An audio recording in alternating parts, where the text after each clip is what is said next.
მგონი ყველანი ვთანხმდებით იმაზე, რომ One Punch Man-ის მესამე სეზონის ანიმაცია აბსოლუტური კატასტროფაა.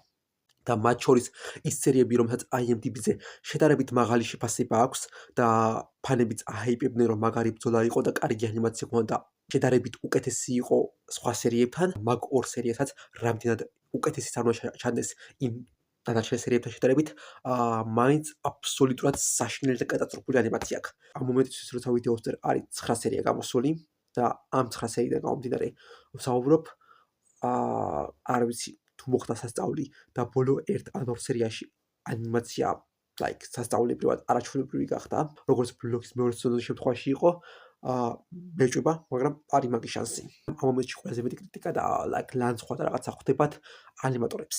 და დამიჯერეთ, ასეთი სიტუაციებში ყველაზე ნაკლები ბრალი ანიმატორებს მიუძღოთ ხოლმე, როგორი გასაკვირიც არ უნდა ჟღერდეს. უშუალოდ რა შეიძლება იყოს One Punch Man-ის ამ ცუდი ანიმაციის მიზეზი. ამ თემაზე კითხეს აზრი ცნობილ ანიმატორსაც ვინსენტ ჩანსარტს, რომელიც პოდკასტზე ყავდათ მოწვეული და მის ანიმაციებს აქ ჩავთავ. ძირითადად One Piece-ზე მუშაობს ხოლმე და საუკეთესო სცენები One Piece-ის მისი გაკეთებულია და ასევე ნამუშევარი აქვს Re:Zero's ერთ სერიაზე, როგორც ვიცი და ასე ვქვია, Jujutsu Kaisen-ში მაჰარაგას და სუკურას ბრძოლაზე მონაკვეთია გაკეთებული ანიმაციის. და ვინსენტ ჩანსარტმა გამოთქვა ესეთი აზრი, რომ ეს შესაძლებელია სტუდიოს ბრალიც კი არ იყოსო, ზემდგომების გადაწყვეტილება და არჩევანი იყოსო. და ვინ არიან ეს ზემდგომები, ვინც გადაწყვეტილებას მიიღებდნენ, მარტივად რომ აგიხსნათ, როგორ ხდება ანიმეს წარმოება.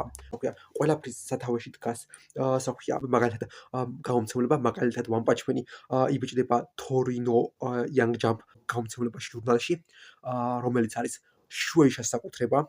შუეიშა ფლობს ასევე სხვა გამომცემლებს, ჟურნალებს, როგორიცაა ყველაზე ცნობილი გამომცემლობა Shonen Jump, რომელშიც Naruto, Bleach, One Piece იბეჭდებოდა და შუეიშა იღებს გადაწყვეტილებას პირველ რიგში და ტელევიზია, რომელშიც აშველებენ ამ ანიმეს, ძირითადი დამფინანსებელი ამ ანიმესი წარმოების არის ეს ორი კომპანია და შემოსავალი ჩათვალოთ 90% ამ კომპანიებზე მიდის. და ეს კომპანიები იღებენ გადაწყვეტილებას, რომელ ანიმეზე რა ბაჭეტს გამოყოფენ, რომლის ადაპტაციას დაუკვეთავენ და რომელ სტუდიას დაუკვეთავენ. თუ რაიმე მიზეზით ეს გამომცემლობა თulis რომ ეს ანიმე არ იქნება მომგებიანი, თავისთავად ნაკლებ თანხას გამოყოფს, ნაკლებს თანხას გადაიხდის, თავისთავად ყველა სტუდიო არ დათანხმდება ამას და რომელი სტუდიოც დათანხმდება, იმ სტუდიოსთვისაც ნაკლებად პრიორიტეტი იქნება ეს ანიმე. დავქვრივ ჩავამოწმოთ, ძირითადი დამფინანსებელი მართალი არის გამომცემლობა და ტელევიზია, მაგრამ სტუდიაც ასევე თანხას იხდის ამ ანიმეში და მოგების ნაწილიც სტუდიოზე მიდის და ასევე არის შემთხვევები, მაგალითად Chainsaw Man, რომელიც ფაქტობრივად 100% სტუდიო მაპას დაფინანსებული იყო და მთელი მოგება ასევე სტუდიო მაპაზე მიდიოდა. და თავისთავად თუ ძირითადი დამფინანსებლები საკმარის თანხას არ გადაიხდიან, სტუდიო უბრალოდ არ გაგიჟდება და მთელი წარმოების სახსრებს და ტვირთს თავის თავზე არ აიღებს. მაგრამ ვინც ყველაზე მეტს იხდის, გადამწყვეტი ხმაც იმისაა. და გაითვალისწინეთ, ვინც ფიქრობს, რომ One Punch Man პოპულარული ანიმე და აუცილებლად დიდ ბაჯეტს გამოყოფდნენ და დიდ თანხას გამოყოფდნენ, იქ არ არის დამოკიდებული იმაზე, ანიმე რამდენად პოპულარულია ამერიკაში ან სხვა ქვეყნებში, იაპონიის გარეთ.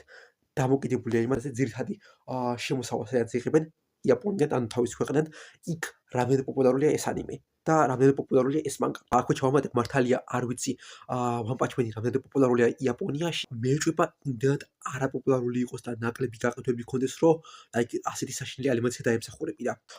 ამის შემდგომ მეორე ეტაპი მოდის უკვე სტუდიაზე. სტუდია ვის დაიქირავებს ანიმატორებს ამ ანიმეზე სამუშაოდ და რეჟისორებს ვის დაიქირავებს. და ხშირ შემთხვევაში რეჟისორი უფრო მნიშვნელოვანია ხოლმე, ვიდრე ანიმატორები. იმიტომ რომ ბევრ რეჟისორს კავშირები აქვს კარგ ანიმატორებთან და სხვა ცნობილ კარგ რეჟისორებთან, რომლებიც სხვა სერიებზე იმუშავებენ. მაგალითად, ეს შემთხვევა იყო One Punch Man-ის პირველი სეზონი. ძირითადი მიზეზი One Punch Man-ის პირველ სეზონს ასეთი კარგი ანიმაცია რატომაც ჰქონდა, იყო ის, რომ chief animation director, ყველა სათავეში ვინც იყო მთელი ანიმესი, რეჟისორი, ყველა ცნობილ ანიმატორთან და რეჟისორთან მეგობრობდა, შეიძლება ითქვას. მათ შორის იუტა კანაკამურაც შეიძლება ითქვას საუკეთესო ექშენ ანიმატორი. და პირველი სეზონიდან მეორე სეზონზე ანიმაციის ხარისხის დავარდნა ძირითადად მაგით იყო გამოწვეული, რომ ეს რეჟისორი აღარ იყო და შესაბამისად სტუდიას გარანტირულად უფრო მეტი ფულის დახარჯვა ან წვალება მოუწევდა, რომ ეს იგივე ანიმატორები ყველა თუ არა ნახევარი მაინც დაექირავებინა. მეორე სეზონს არაჩვეულებრივი ანიმაცია ჰქონდა ისევ, ოკეი? თავისთავად პირველი დონეზე არ იყო, მაგრამ მაინც არაჩვეულებრივი ანიმაცია ჰქონდა. განსხვავებით მესამე სეზონისა, რომელშიც ანიმაცია უბრალოდ კატასტროფაა და 100% ვარ დაწმუნებული, რომ სტუდიამ იმ დონეზე დაიგნორა One Punch Man, იმ დონეზე არ აინტერესებდათ, რომ დარწმუნებული რომ ყველა სერიალზე გამოუცდელი დამწყები ანიმატორები ყავთ დაქირავებული, რომელსაც ფაქტობრივად არაფერს გადაუხდიდნენ და არა მხოლოდ ანიმატორი, არამედ რეჟისორიც, ვინც ყველაფერს სათავეშია, რეალურ ანიმეზე არასდროს უმუშავია. ანუ ანიმეზე ნამუშევარი აქვს თუ მაგას ანიმეს ეძახით 18+ ჰენტაი ანიმეებზე. როგორც ვიცი, ჰენტაი ანიმეების რეჟისორი იყო და რეალურ არათუ ექშენ ანიმეზე, რეალურ ანიმეზე, დრამაზე, კომედიაზე, რაღაც რანდომულ ანიმეზე, slice of life ანიმეზეც კი არ უმუშავია. მხოლოდ 18+ ანიმეებზე. მარტივად რო თქვა მნიშვნელობა არ აქვს შუეიშამ რა გადაიხადა, რა დაუკვეთა, სტუდიამაც ნებისმიერ შემთხვევაში აშკარად ფეხზე დაიკიდა. შეიძლება არ ვიცი, სხვა გამოსავალი არ ქონათ და იძულებული გახდნენ, რომ ესე მოქცეულიყვნენ, შეიძლება იმდენად დაბალი თანხა გადაუხადეს, ან სხვა რამე სიტუაცია იყო, უბრალოდ სტუდია იმდენად გადატვირთული იყო, რომ ფიზიკურად რო არ ქონათ, ვიცი, სტუდიას 6 წლის წინ დაუკვეთეს, მაგრამ არ ვიცი, მაგ შემთხვევაში შეიძლება ბოლო რამდენიმე თვეში გააკეთეს ანიმაცია და დაასრულეს, წარმოუდგენა რა მაქვს და მაგაში შანსი არა ან მხოლოდ სტუდია იყოს დამნაშავე, ან მხოლოდ გამომცემლობა და მით უმეტეს ანიმატორები. ამ საქმეში რეჟისორს და ანიმატორებს, ვისაც ყველაზე ხშირად ლანძღავენ ხოლმე, საერთოდ არაფერი ეთქმით. რასაც ეუბნებიან, იმას აკეთებენ. ყველაზე მეტი ანიმატორებს ხვდებათ ხოლმე და ჯოხი ყოველთვის პირველი ანიმატორებზე და რეჟისორებზე ტყდება ხოლმე. როცა გადაწყვეტილებს, როგორც თქვი, ჯერ შუეიშა და მერე სტუდია იღებს. მაგრამ კიდე ერთი შემთხვევა, რაც შეიძლება იყოს, მე პირადად ძალიან მეჭვება, რომ ეს ვარიანტი იყოს. და მაგასაც გეტყვით რატო, მაგრამ ბევრი ფანი როგორც იმედის ნაპერწკალს ისე ისვრის, რომ სტუდია მეოთხე სეზონისთვის ინახავსო ამ ანიმაციას, იცოდნენ რომ მესამე სეზონს ვერაფერს მოუხერხებდნენ და მთელი დრო მეოთხე სეზონის ანიმაციაზე დახარჯისო. რაშიც ვაღიარებ პატარა იმედის ნაპერწკალი როგორც ხობს მეც მაქვს, იქიდან გამომდინარე რომ ვინსენტ ჩანს არც ისიც კითხეს ამ პოდკასტზე, შეთვის თუ შემოვთავაზებიათ, ან სხვა ცნობილი ანიმატორისგან თუ გსმენიაო, რომ შეთავაზებინოთ One Punch Man-ის მესამე სეზონზე მუშაობაო.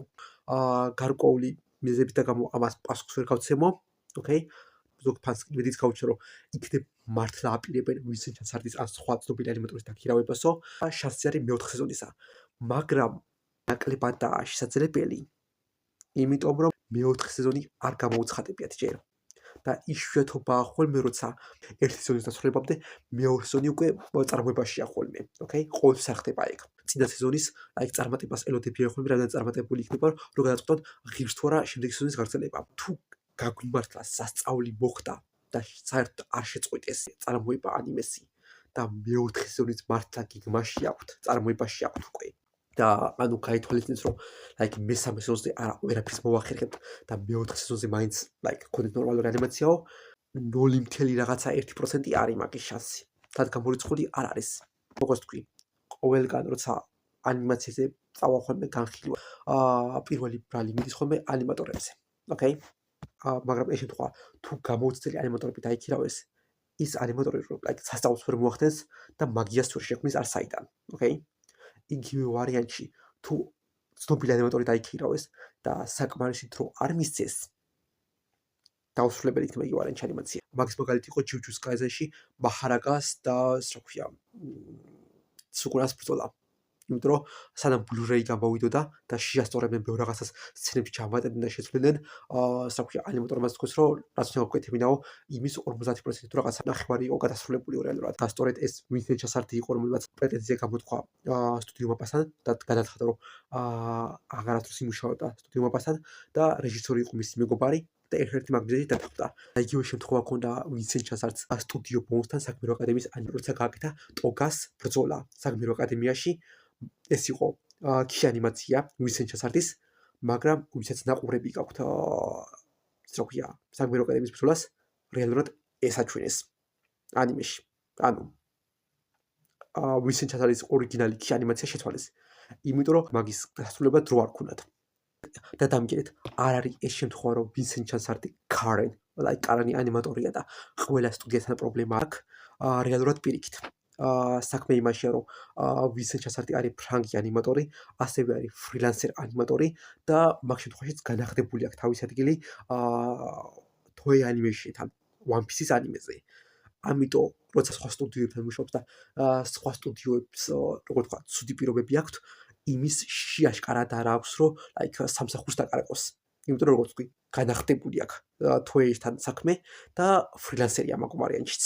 ანუ ოფიციალურად კონტრაქტი არ აქვს რომელიმე სტუდიასთან. როგორც ვიცი, უმეტესობა ანიმატორია იქნება, მაგრამ მაინც. და ალბათ ისიცაა, რომ ფრანგი როა იაპონური მენტალიტეტი რაღაცა არ აქვს და არ ჩუნდება, როცა რაღაცა სამართლობას ხედავს. მოკლედ, როგორც ვთქვი, ანიმატორები ამ შემთხვევაში არაფერ შუაში არ არიან. ყველაფერი ჯერ გამომცემლებაზე, ტელევიზიაზე, მერე სტუდიაზე და ყველაზე ნაკლები ანიმატორების. ეგა